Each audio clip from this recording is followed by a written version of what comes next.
For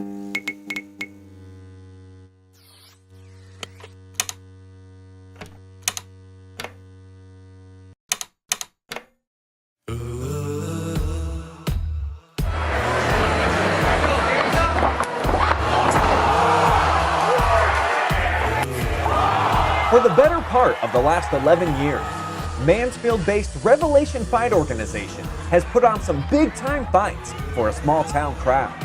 The mixed martial arts organization, now considered to be the premier league in Ohio, staged nearly 50 shows since its humble beginnings back in 2006. And behind them all was founder/promoter Matt Trukovich, a former MMA fighter himself who wanted more for the sport, building the RFO with esteemed principles and becoming an organization fighters wanted to work for.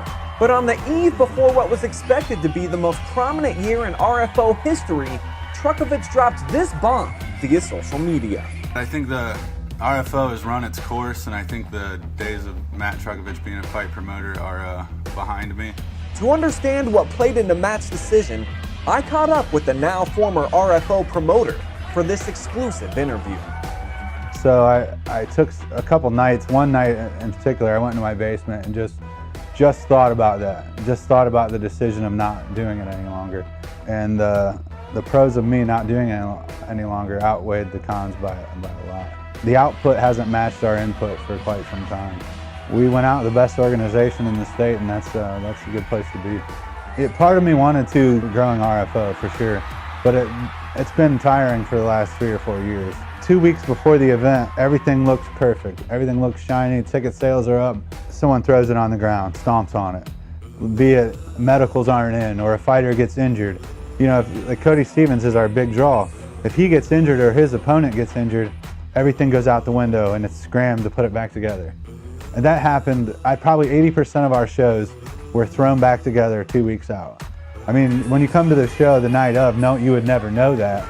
But man, it happened time and time again. The big draw that Trukovich refers to, longtime MMA veteran Cody the Wolverine Stevens, has been down with RFO since day one, quite literally. Competing in the organization's first ever event back in 2006, and fought in what may prove to be RFO's final show in September of last year. Even he was shocked by Matt's announcement to walk away, but can envision that it will stick forever. It was really like I was blindsided, and selfishly, obviously I don't want it to, I love RFO. I don't want it to stop. I feel like Melissa and Matt have put the work in, you know what I mean? They put the work in, they're the brains behind it. But you know, I was also trying to help push them along, you know, help build it as much as I can, give them back. I can't see RFO staying gone forever. I can't see it happening. I just think there needs to be some steps in motion for it to come back. Delegate some tasks so it's not so overwhelming for Melissa and Matt when it comes down to it, but Matt's such a perfectionist and likes to do stuff himself, and I get that too because I'm the same way. Sometimes you gotta let go and trust the people around you and trust that you put good people around you. I'm just glad Matt's happy, and I know that took a lot, man. I mean, because especially after just winning 2 second year in a row regional promotion of the year through Bluegrass MMA, I know that took a lot. Matt seemed like he's at peace with that decision at this moment? I think, yeah, he is at peace with it, but I mean, how can you, I'm sure he's still kind of, because there's some other promotions popped up recently. I feel like guys kind of lightweight trying to swagger jack Matt's image a little bit. Nobody's going to show the passion to the fighters and passion to MMA overall than Matt Trukovich. I haven't seen it. It's like, it may start out like that with someone for a fight, a show or two, but it always gets drowned out and goes straight commercial, and fighters' pay gets cut, ticket prices go up, everything goes up. It's just seen it time and time again. Other fighters who share extensive work histories with Matt and RFO also share the same sentiment as Cody, including both Karate Mike Williams and Brandon Odom, who have competed for Matt more than anybody else over the 11-year history of the league, with a complete understanding of what the sport will be missing without Trukovich.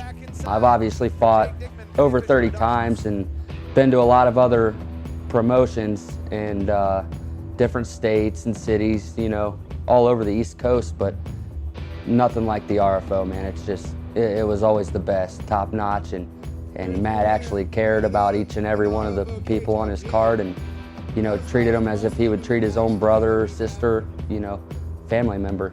He was really a class act all the time. What makes Matt Trukovich unique in being a fight promoter?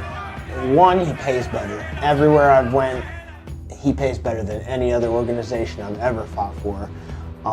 Two, he really cares about his guys. He was always checking up, how's your weight, how you feeling. It's not like some of these other promoters that are just out to make a buck. His matchmaking skills, him and Scott Corbin both, they matched up stuff very well. They had fighters who were of the same caliber. They didn't too often have guys that were just getting mollywopped by these other guys. He didn't set people up for failure. He cared about everybody. He's a good guy all around. It's an experience like no other when you fight on one of Matt's cards. It's from top to bottom. He sets up the fights. He wants fair fights. He doesn't stack cards one way or another. If Matt's putting a fight on his card, it could go either way. And he really cared about each and every one of the fighters. So I don't think they'll ever know really how great MMA was if they've never had the opportunity to fight for Matt Trukovich. The RFO is going to live on. I think we set a standard for all promotions. And if there's any funny business, fighters are going to say, well, that's not what Matt did. That's not what the RFO did. There's times we lost money so fighters could have hotel rooms or this or that. I just hope that we raised the bar in Ohio MMA, and I think we did. I hope it stays that way. And if it does, Matt insists it will continue to be without him. Now dedicated full-time to making it as a barber, at least for the time being, as he leaves the window open just enough for a possible return to the cage. It's very slim right now. I do have some nephews that are athletes. They're as you know, they're stud wrestlers. And then we got Zane Sparkplug. These guys are 5 or 6 years from getting into mixed martial arts if they choose that route. If my nephew came to me and said, Uncle Matt, I want to fight in the RFO, I would probably put a show together for that.